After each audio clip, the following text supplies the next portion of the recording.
Tonight on Ctv3 News, armed burglar killed during burglary in western Belize. Suspects still at large. Suspect arrested in connection with fatal stabbing in Bella Vista.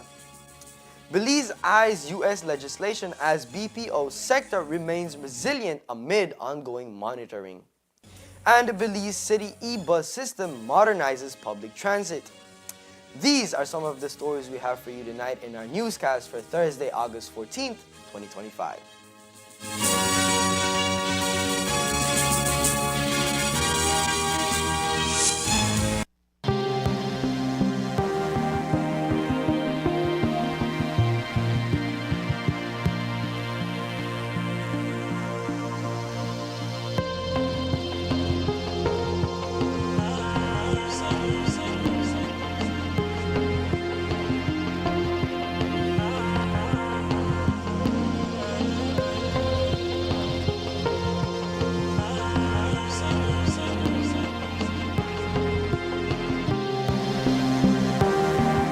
World shifts to regional supply chains, Belize is poised to lead.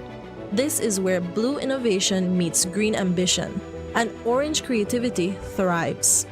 Join us for the Belize Investment Summit 2025, September 3rd to 5th at the Sunset Carib in San Pedro. From agribusiness to aquaculture, from renewable energy to digital services, from tourism to trade, this is the future of regional integration. And it starts here. Whether you're returning home, expanding regionally, or entering new markets, Belize welcomes you. Why Belize? Why now? Belize Investment Summit 2025. Bridging markets, building resilience. September 3rd to 5th at Sunset Carib, San Pedro. Visit investmentsummit.bz to register and be part of shaping the investment frontier.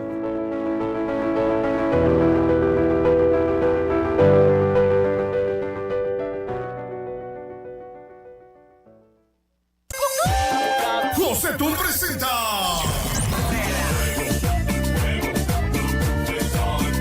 Los Cumbia Kings.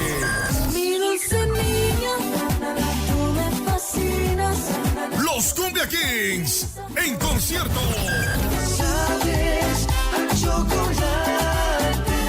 Este 30 de agosto en el Estadio del Pueblo, Orange World Belice.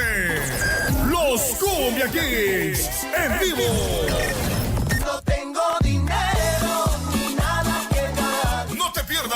El concierto del año que te hará bailar como nunca. General 150, VIP 200 y Platino $350.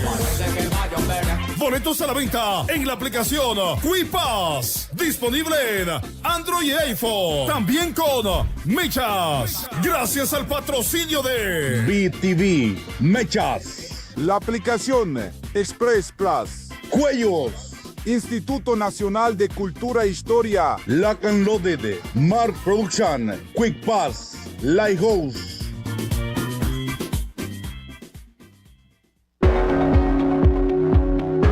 The new designs for Belize's new banknotes have been revealed. But why are only two national figures featured on the banknotes? The individuals honored on our new banknotes have received Belize's highest distinction, the Order of the National Hero. As of January 2025, only two persons have been awarded this title. The Right Honorable George Cadle Price, regarded as the father of the nation, who was the first Prime Minister of Belize and renowned leader in our road to independence, and the Honorable Philip Stanley Wilberforce Golson, one of the longest-serving members of the House of Representatives, known for his unwavering stance on protecting and preserving Belize. By featuring these heroes, we honor their invaluable contributions to the development of our nation. New look, same value, heroes' legacy. Learn more at www.centralbank.org.bz. A message from the Central Bank of Belize. It's here once again. Bigger and better. Fiesta FM 21st anniversary. Come and celebrate with us this September 6th, one of the biggest events of the year, Fiesta FM 21st anniversary. It's all happening at Central Park at 7 p.m. There will be lots of giveaways and entertainment to the next level. Come and dance the night away with the legendary, all the way from Dangriga, Maime Martinez.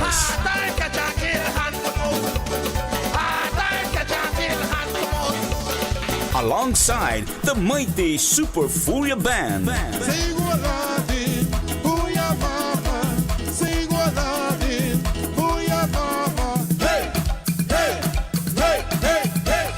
And on the wheels of steels, all the way from Chetumal, Quintana Roo, Mexico, Felipe Lopez, DJ Diablio. Arriba, arriba, arriba, las manos arriba, arriba, las manos arriba, arriba, arriba. Aquí está el Diablillo y este es un desastre. Y al que no le gusta. So you don't want to miss this one-of-a-kind event. It's going to be big. It's going to be great. It's Fiesta FM 21st anniversary. See you there.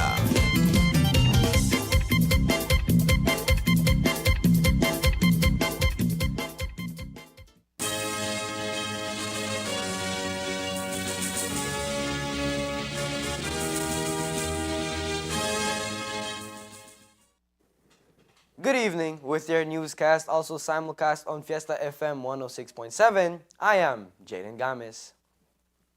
Authorities are investigating a violent break-in that occurred in Blackman Eddy Village early Thursday morning, resulting in the death of one man and injuries to several persons. The incident unfolded around 1 a.m. when police responded to reports of a break-in at a residence. Upon arrival, officers discovered the body of 25-year-old Sergio Nigel Andino, a Belizean construction worker from San Ignacio Town, lying inside the house with multiple chop wounds. Despite efforts to save him, Andino was pronounced dead at the scene. Preliminary reports indicate that 70-year-old Patricia Ireland, 65-year-old Nadia Ireland, and 57-year-old Eustace Emmanuel Ireland were asleep inside the residence when two men, one armed with a handgun and the other with a machete, gained access to the property and attacked the trio. Today, a family member of the Irelands told the media how the men were able to gain access to the property.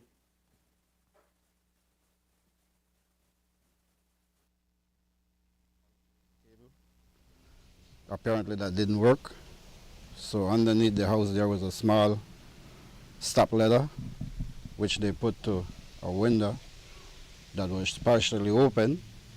In that window they gained access to inside the house, which apparently is two person or two male, one with a firearm and one with nothing else. Hold my first year hostage and then told her not to say anything or make any noise. This was the gunman. But now she didn't listen. She did say something, and apparently my other aunt heard the situation, came outside to check what is going on, found out that there was someone in the house. Immediately there started a rustling where he did call for her nephew, and a commotion ensued. And while that, the gunman now exit the house, leaving the unarmed other assailant inside the house. While the gunman exit, he fired 3 bullet shots through the window, which caused damage inside and outside. As mentioned, a violent confrontation ensued as the intruders targeted the residence. During the struggle, Eustace Ireland engaged one of the intruders, attempting to defend his family. Meanwhile, Nadia managed to wrestle the machete from Andino, and in a desperate act of self-defense, she swung the weapon at him, fatally injuring her attacker. Today, as the investigation unfolds in this case, family members are yet to ascertain if the Irelands were being watched. There is not much information on that. It's something that really strange. We are living in a village. This doesn't happen all the time. She was even sleeping with the window ajar, meaning that it's pretty much safe. Never or nothing has been planned like this before in life. So, not much to say on that part. Police continue their investigation into the circumstances surrounding the break-in. The family of the victims are thankful that they survived, recognizing that things could have been much worse. But things could have been a lot worse. So at this point in time, I'm happy that my family survived the ordeal with minimal hurt. It's your property, and being in your property, I would always think that you will do so. Fight for your life because it's my property. It belongs to me. I doesn't borrow this or it doesn't belong to anyone else. And you have no right in my place. So why would I give you space? I would have done what she done anyway to put up a good fight. And she did. And I'm grateful for that. Because probably if she didn't do that, the thing would have been changed. Someone else would probably got hurt. Anyone with information is urged to contact authorities to assist in bringing those responsible to justice. Authorities have apprehended a suspect just 2 days after the death of Franklin Enrique Alas Aranivar in Bella Vista. The victim was discovered dead on Tuesday, and today, Thursday, August 14th, police announced the arrest of a 40-year-old man believed to be responsible. The suspect, identified as Santiago Alberto Trigueros, a Salvadoranian national and resident of the village, was taken into custody earlier today and charged for the crime of murder. Trigueros works as a laborer and mechanic within the community. Franklin Aranivar, the Alas, was fatally attacked on Tuesday afternoon around 2 p.m. while riding his bicycle. According to family members, the confrontation was sparked by an ongoing dispute over stolen tools, including a fertilizer pump and a water pump, and other property belonging to Franklin's father. During the altercation, Franklin was stabbed in the chest on the left side and also struck on the legs with the flat side of a machete. His 16-year-old son, who was walking behind him at the time, reportedly heard his father's final words and witnessed the tragic event. The family recalled Franklin's attempt to resolve the issue peacefully, but the situation turned violent, leading to the fatal injury.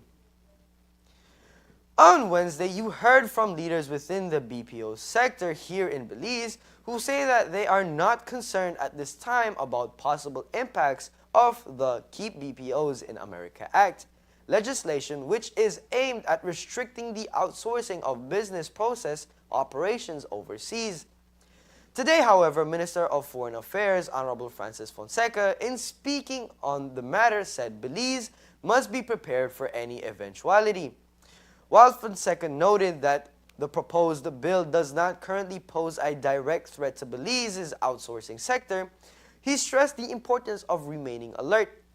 The minister highlighted that Belize's BPO sector employs thousands of Belizeans, providing income, opportunities for young professionals, and contributing significantly to the national GDP. He said the government will continue to monitor the bill's progress in the U.S. Congress and work with stakeholders to safeguard the industry's interests. I think we have to be concerned about it. I think we have to be not scared, but we have to be prepared because things are changing. There was a lot of talk for many, for the last year or two about AI overtaking that industry. So that was the talk. You have to prepare for AI And we certainly have to do that. That's still a very serious threat to that industry. But of course, now there seems to be bipartisan support for this Keep Call Centers in America bill. So we have to be looking at it. We have to be prepared for it. I know we have discussed it, within the government. We have discussed it, and I know that the Ministry of Economic Development, the Ministry of Finance, has met with the sector. They're having discussions, talking to them about how we can work together to prepare for any changes that might come. Obviously, this has been an industry that has grown tremendously over the past 5 years or so. We're up now to, I think, 18,000 people employed in that sector. So it's a critically important sector for economy, and it's one that we want to keep strong. So we have to be on top of this issue, and I hope that we can find out more about the bill and make sure that our people are prepared to address any issues that arise. Minister Fonseca today also spoke on the 10% tax on Belize's exports to the U.S.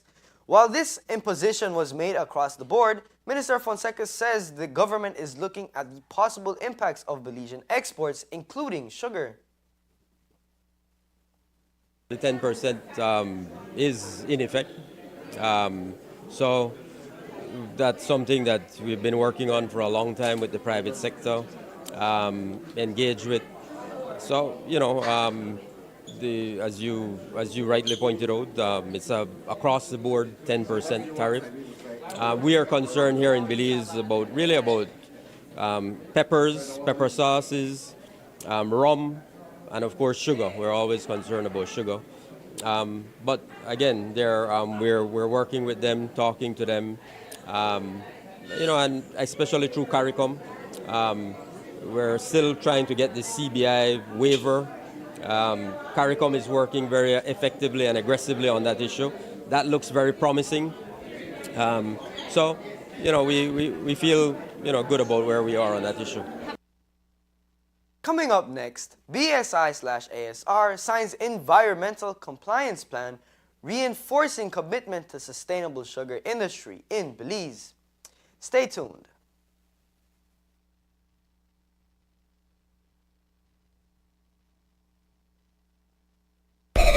It's here once again. Bigger and better. Fiesta FM 21st anniversary. Come and celebrate with us this September 6th, one of the biggest events of the year, Fiesta FM 21st anniversary. It's all happening at Central Park at 7 p.m. There will be lots of giveaways and entertainment to the next level. Come and dance the night away with the legendary, all the way from Dangriga, Maime Martinez.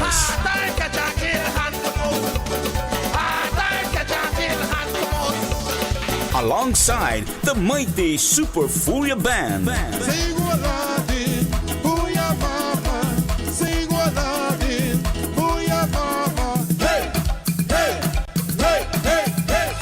And on the wheels of steels, all the way from Chetumal, Quintana Roo, Mexico, Felipe Lopez, DJ Diablillo. Arriba, arriba, arriba, las manos arriba, arriba, las manos arriba, arriba, arriba. Aquí está el Diablillo y este es un desastre. Y al que no le gusta. So you don't want to miss this one-of-a-kind event. It's going to be big. It's going to be great. It's Fiesta FM 21st anniversary. See you there.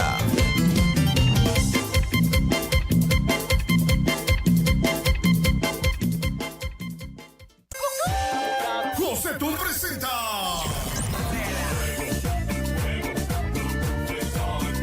Los Cumbia Kings.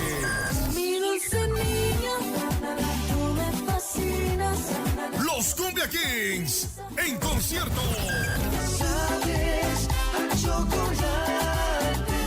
Este 30 de agosto en el Estadio del Pueblo, Orange World Belize. Los Cumbia Kings en vivo. No tengo dinero ni nada que dar. No te pierdas el concierto del año que te a bailar como nunca. General 150, VIP 200 y Platino $350. Boletos a la venta en la aplicación Quipass, disponible en Android y iPhone. También con Mechas, gracias al patrocinio de BTV, Mechas, La aplicación Express Plus. Cuellos, Instituto Nacional de Cultura e Historia. Lock and Loaded, Mark Production, Quick Pass, Lighthouse. This is where blue innovation meets green ambition and orange creativity thrives. Join us for the Belize Investment Summit 2025, September 3rd to 5th at the Sunset Caribe in San Pedro. This is the future of regional integration, and it starts here. This is where blue innovation meets green ambition and orange creativity thrives. Join us for the Belize Investment Summit 2025, September 3rd to 5th at the Sunset Caribe in San Pedro. This is the future of regional integration, and it starts here. Whether you're returning home, expanding regionally, or entering new markets, Belize welcomes you. Why Belize? Why now? Belize Investment Summit 2025, Bridging Markets, Building Resilience. September 3rd to 5th, Sunset Caribe, San Pedro. Visit investmentsummit.bz to register and be part of shaping the investment frontier.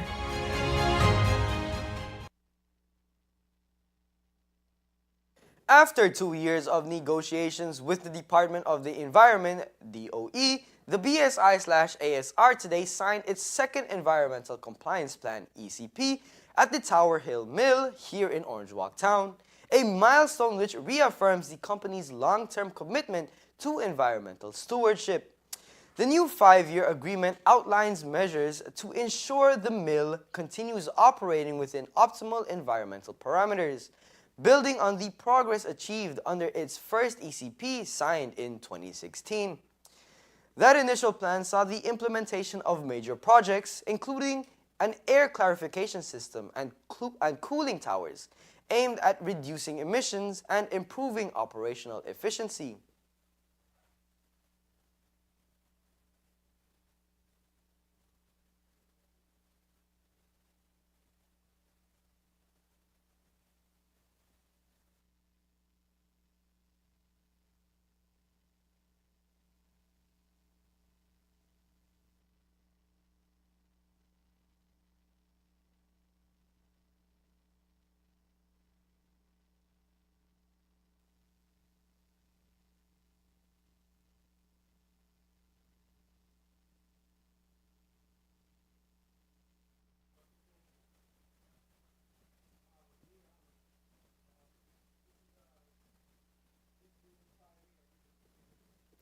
This new 5-year agreement, according to McLaughlin, highlights the company's long-term strategy, which integrates environmental compliance into every aspect of its operations. We have long-term plans. I'll give you another example, which was when we moved our logistics operations to Big Creek Port. We took all those barges and tugs out of the New River to avoid having any kind of impact on the river. We are constantly looking at how to improve our treatment, water treatment. We put in place water cooling towers, and effectively we chill the water that goes back into the New River because the ambient temperature is higher than the temperature that we're returning the water. There's always more that can be done. Environment is a journey, and we're on the journey. It's ASR's mission to be the most admired sweetener company in the world. Not just in Belize. And I think, as the Chief Environmental Officer said today, BSI is the gold standard in these areas, and they can, when others are sometimes questioning whether they should have to do these things, BSI in general has already done them. So it's quite a good benchmark, to hold other companies to account to the same standards. Country manager for ASR, Mike McLaughlin, described the signing as an important step forward for both the company and the country sugar industry, as it demonstrates the company's commitment to protecting the environment while ensuring the sustainability of its operations. Yeah, I mean, the ECP really sets the standard which we need to maintain in all sorts of different areas. Now, you know, we're a big business. We're in the middle of a very important environment in Belize. We're close to a river. So a lot of those standards are to do with the impact of our factory on the wider environment. So whether that's the river, whether it's the air that we breathe, all of those issues. So all of these things are carefully monitored. They're carefully controlled. We invest very heavily in those issues. We pay over $2 million a year in environmental taxes here. We've invested over $20 million in environmental projects over the last 4 years. One example of that is our emission system in the boilers, where we really needed to improve the quality of the steam that was coming out, the emissions. And we've really done that. I mean, we've blown away the targets. I think we had a target here of coming in at 350, and we've come in at well under 150, which is the gold standard. And that's why all you see coming out of these boilers now is vapor. It's not smoke, and it dissipates after a very few minutes. Important to say, a lot of these projects don't really bring a return, as it were, a financial return to the company, but they do bring a massive return to the environment. And we're very committed, and it's an ongoing process. So this ECP will see us develop even further. We'll be doing even more projects. We'll be doing a lot more collaboration, but it really is a day-by-day collaboration with DOE, and we're very grateful for the maturity of that relationship. Working closely with the company was Chief Environmental Officer Anthony Mai, who praised the collaborative work that went into finalizing the ECP, highlighting BSI's consistent improvements in meeting environmental standards over time. Thank you. So the Department of Environment and BSI has developed a very good professional relationship over the years that we have been working together.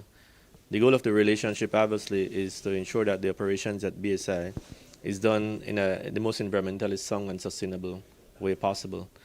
The Department of Environment in this case is the regulator. That means that we have certain laws that we are to enforce upon BSI. The ECP, or the Environmental Compliance Plan, is one of the strongest environmental tools that we have that obligates BSI to put measures in place to reduce the impacts.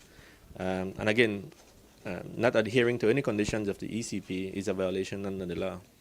And so we signed our first ECP with BSI in around 2016. We took 3 years to negotiate the first ECP. And over the years, we have seen continuous improvements of the operations of BSI. They have made significant investments in infrastructure that improves environmental management. I'll give you two very, very important examples.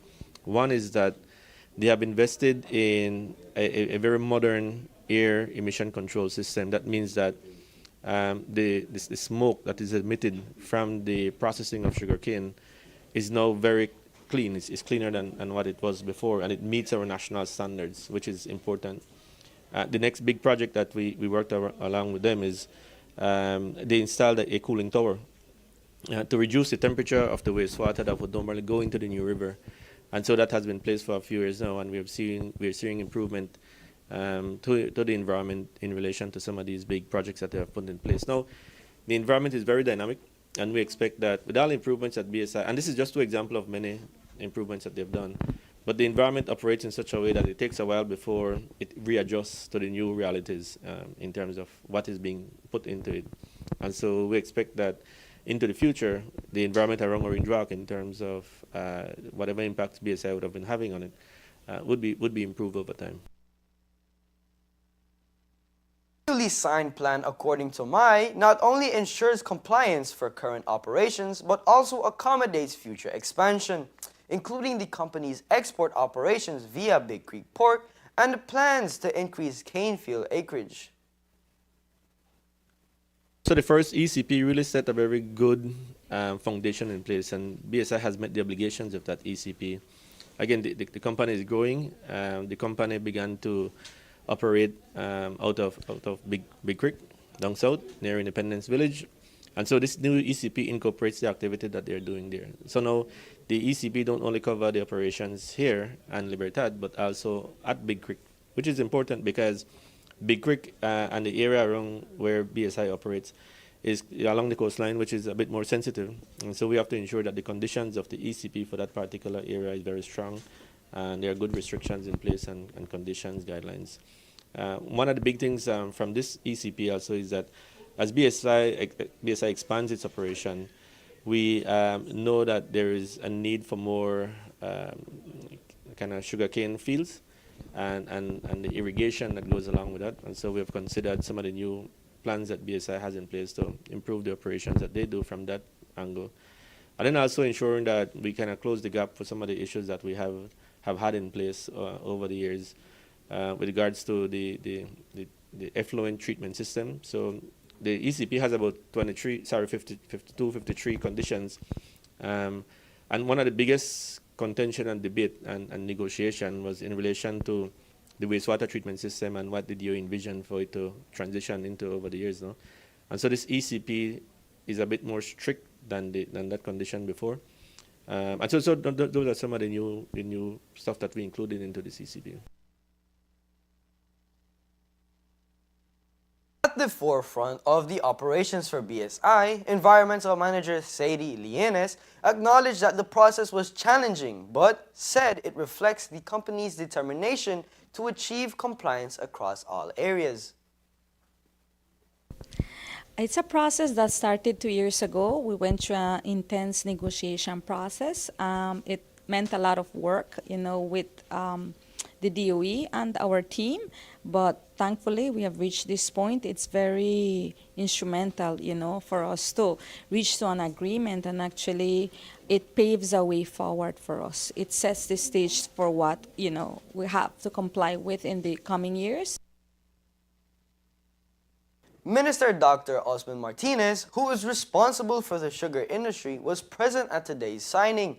He took the opportunity to congratulate BSI/ASR for its sustained efforts while also encouraging other players to follow suit. To say congratulations to BSI and ASR for signing such a commitment. There are 57 points outlined on that environmental commitment. And when you look at sustainability in a country, it's not only financially, but also environmentally. We are responsible for future generations. But at the same time, we have to be responsible for the present actions. And that commitment is one that we applaud. And we want to take this platform to encourage other investors in the country to also adopt this model. And some others have adopted, but we want to encourage that everyone will adopt that. The DOE is expected to monitor the ECP's implementation over the next 5 years, ensuring that Belize's largest sugar processor continues balancing industrial growth with environmental care. Although today marked a major milestone for the sugar industry, particularly for BSI/ASR, as they signed a new 5-year environmental compliance plan, the sector remains under severe strain from the ongoing Fusarium fungus outbreak, which continues to threaten its long-term viability. Amidst the celebration of that occasion today, Country Manager for ASR, Mac McLaughlin, is sounding the alarm over the deepening crisis caused by the Fusarium wilt disease. I can't overstress the danger that we face as an industry at the moment. Last year, I think over previous sort of 5-6 years, we've tended to receive about 1.2, roughly 1.1, 1.2 million tons of sugarcane. Last year, we're under 900,000. The mill is a fixed asset. It costs a certain amount to run it. Those sorts of levels mean big industry losses, and losses for the farmers, because we were hit by a disease, this Fusarium disease. We were hit by other pests, stem borers, frog hoppers, and all of that deteriorates the quality of the cane, and therefore it makes making sugar harder. Now, I'm sorry to say that the crop this year is looking even worse. Minister John Briceño and Minister Dr. Osman Martinez were there were expecting to issue a plea on behalf of the industry for much needed support for the industry, which today remains in crisis.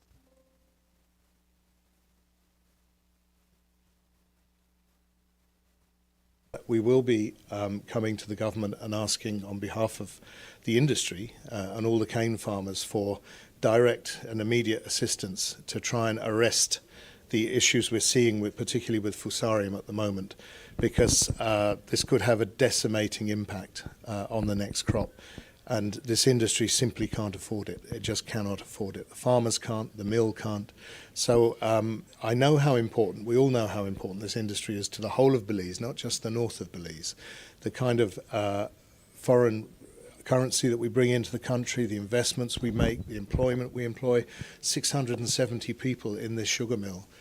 We look after the interests of over 5,000 cane farmers and their families. This is the industry of the north, and there are no ready replacements. So we need all hands to the pump on this one, and I will be raising concerns with Minister, with the Prime Minister, about the kind of support that we need immediately. I think it's acknowledged, and we're very grateful for the government's commitment that we've received as an industry to turn the page on all of this.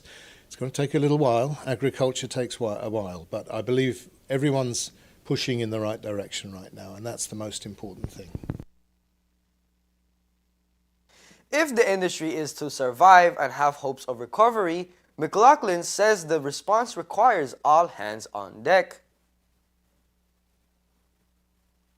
And we've got to do it across the whole cane farm. That has to happen immediately. Now, we're putting in place a lot of mechanisms to help farmers replant the cane. I think it's become very well known that a lot of the cane here is very old.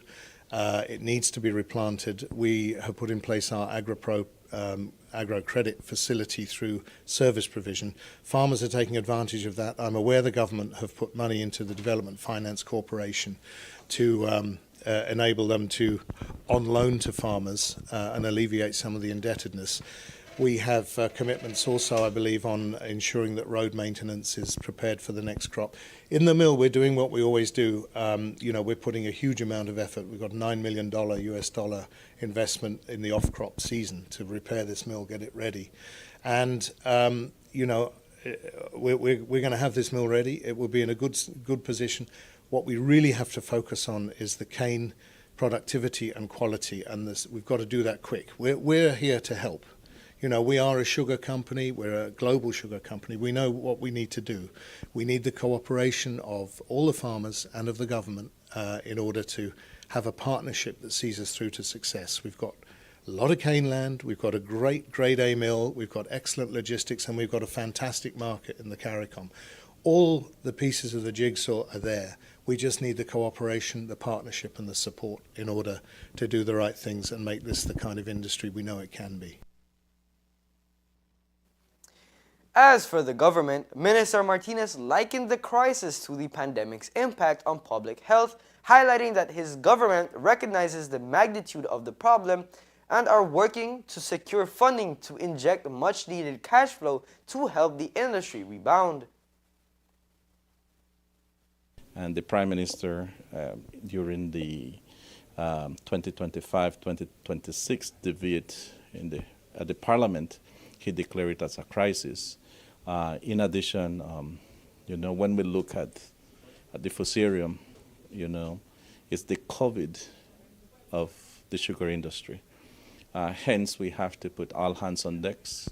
The Prime Minister, the Cabinet, the government as a whole understands the need and the importance to take actions now.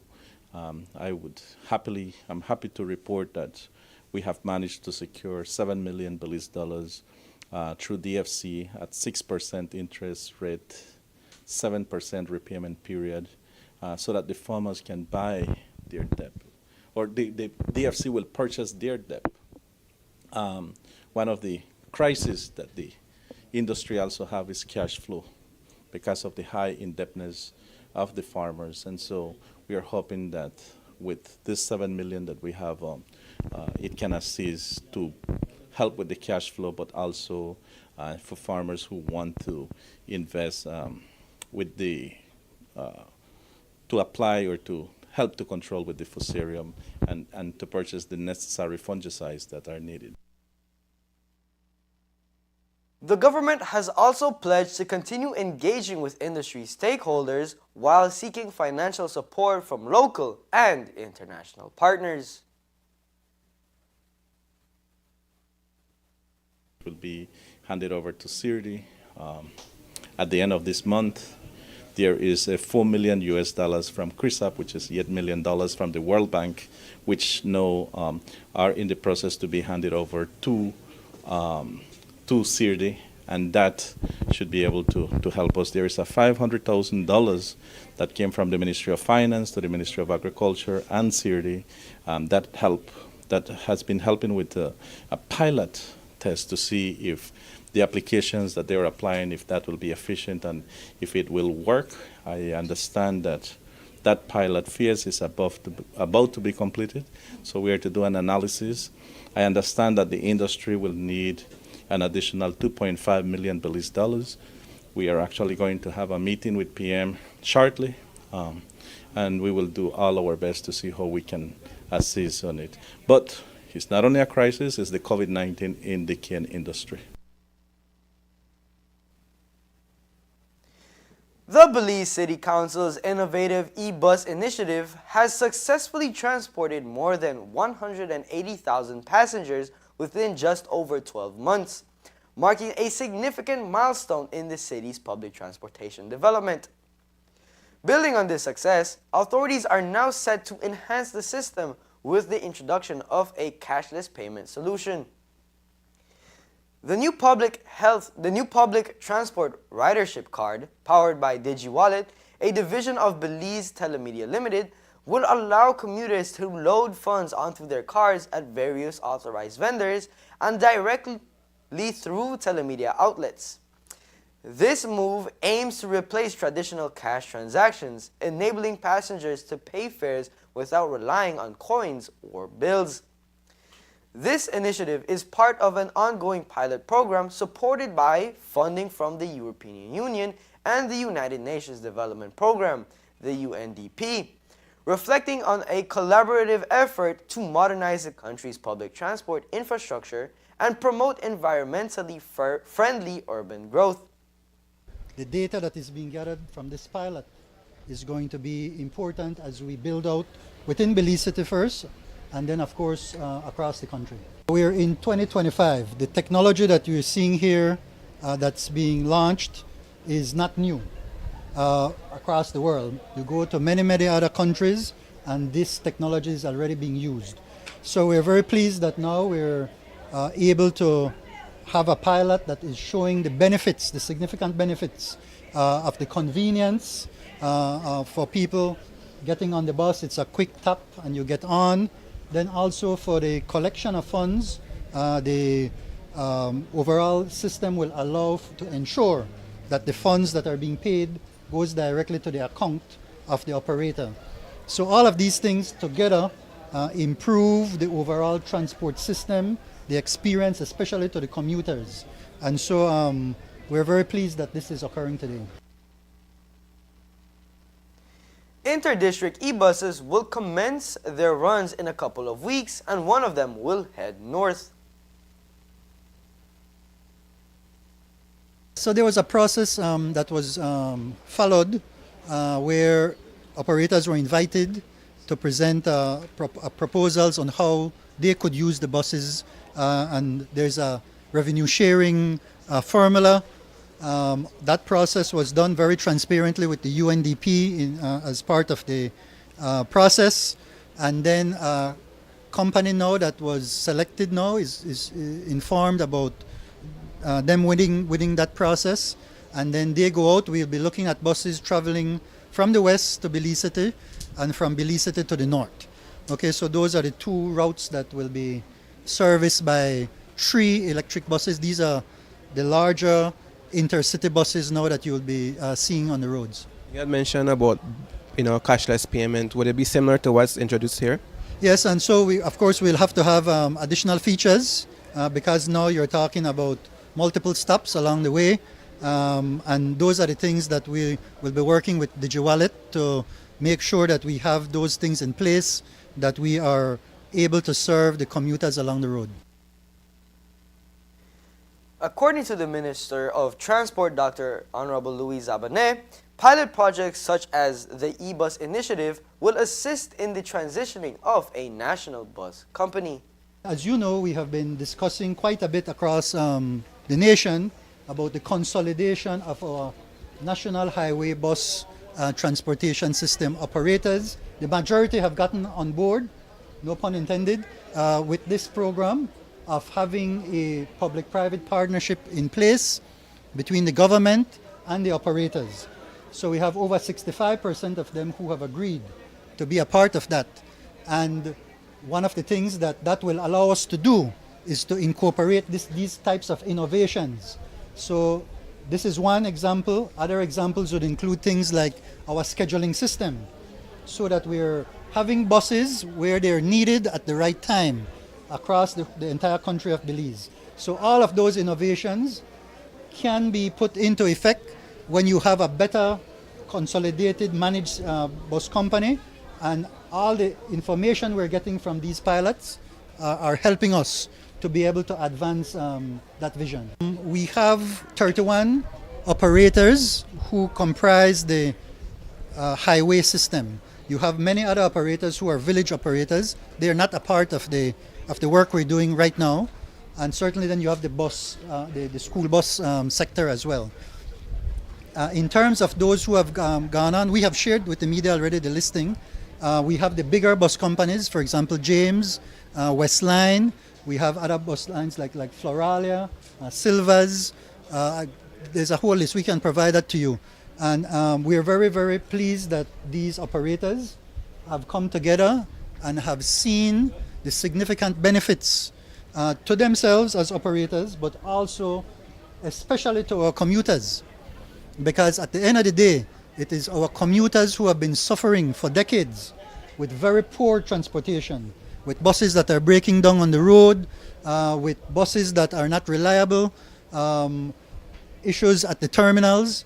And you know, we've been working hard at the ministry, our CEO, our CTO, our entire team working to improve what is there right now.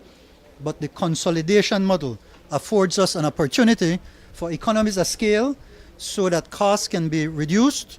And with all these new innovations, we're able to increase the sustainability, the financial sustainability of all of these operators. There is more news after the break. Stay tuned.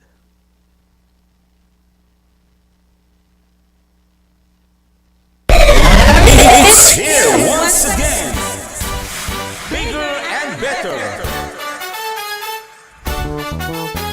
Fiesta FM 21st anniversary. Come and celebrate with us this September 6th, one of the biggest events of the year, Fiesta FM 21st anniversary. It's all happening at Central Park at 7 p.m. There will be lots of giveaways and entertainment to the next level. Come and dance the night away with the legendary, all the way from Dangriga, Maime Martinez.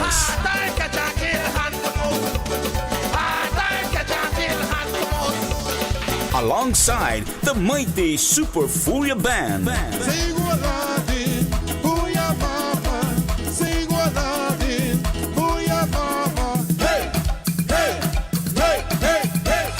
And on the wheels of steels, all the way from Chetumal, Quintana Roo, Mexico, Felipe Lopez, DJ Diablillo.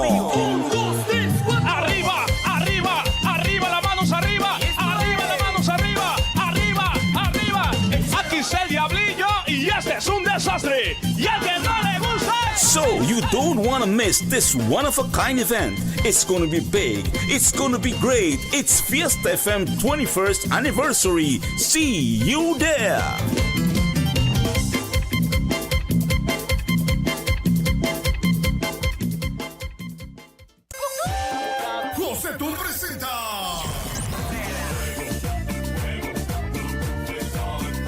Los Cumbia Kings.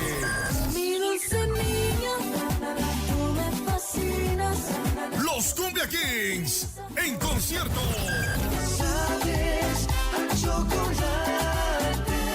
Este 30 de agosto en el Estadio del Pueblo, Orange World Belice.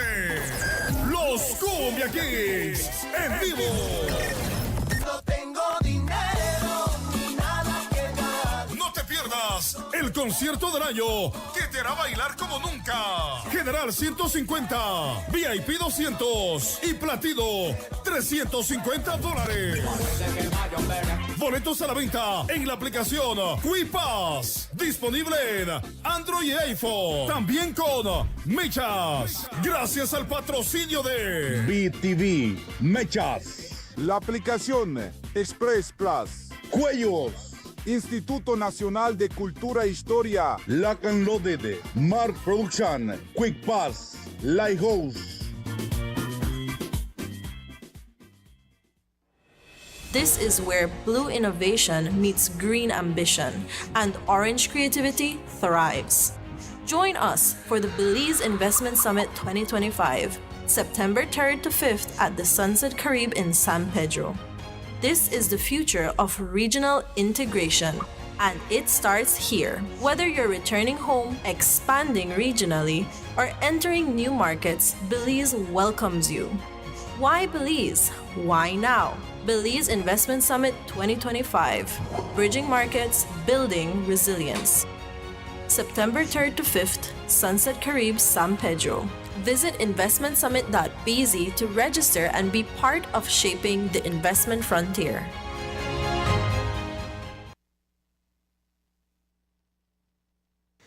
Tomorrow, Friday, August 15th, 2025, Prime Minister Honorable John Briceño will lead a high-level delegation to Campeche, Mexico, to meet with H.E. Claudia Sheinbaum, President of the United Mexican States, and H.E. Bernardo Arevalo, President of the Republic of Guatemala, to discuss areas of mutual interest among the three neighboring nations. The trilateral discussions will focus on strengthening cooperation in key sectors, including energy, migration, security, the environment, agriculture, investment, infrastructure, and air connectivity. The leaders are also expected to explore opportunities linked to major regional initiatives, such as Mexico's Tren Maya project. This high-level engagement reflects a shared commitment to cooperation among Mexico, Guatemala, and Belize, and reaffirms the collective undertaking to deepening regional integration, promote sustainable development, and ensure the shared prosperity and well-being of our peoples. In regard to the much-talked-about Tren Maya project, today the Minister of Transport told the media it's time for Belize to advance like the rest of the world.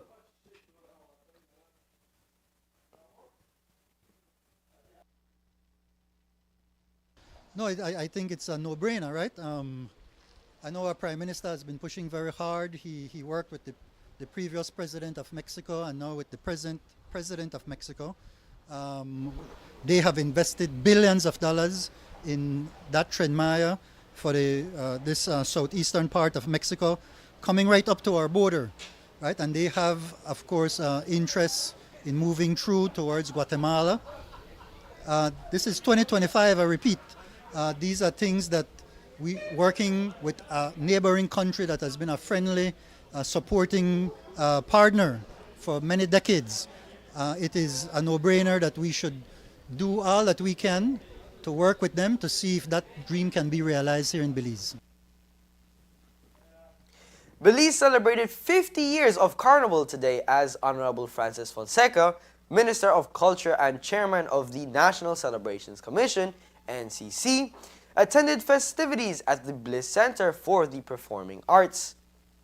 At the event, the Belize Carnival Association, in collaboration with the NCC, unveiled the Carnival Gold magazine, a detailed look at the history and cultural significance of Carnival in Belize. The commission also introduced the official Carnival at 50 songs, composed and performed by celebrated local artists Ernestine Carballo and T.R. Shine. In addition, Minister Fonseca announced 15,000 Belizean dollar contributions to each of Belize's 9 municipalities to support their local national celebrations. Honorable Florencio Marin Jr. joined him in presenting the funds to the mayors. And that's the news. We invite you to join us for another newscast on Friday, August 15th here on Ctv3 News and Fiesta FM 106.7. Remember that to read a text version of the news, you can visit our website at www.ctv3belizenews.com. You can also log on to our Facebook page for current stories at facebook.com/ctv3belizenews or our YouTube channel at CTV3 News BZ. From all of us here at CTV3, thank you for watching and listening, and have a splendid night.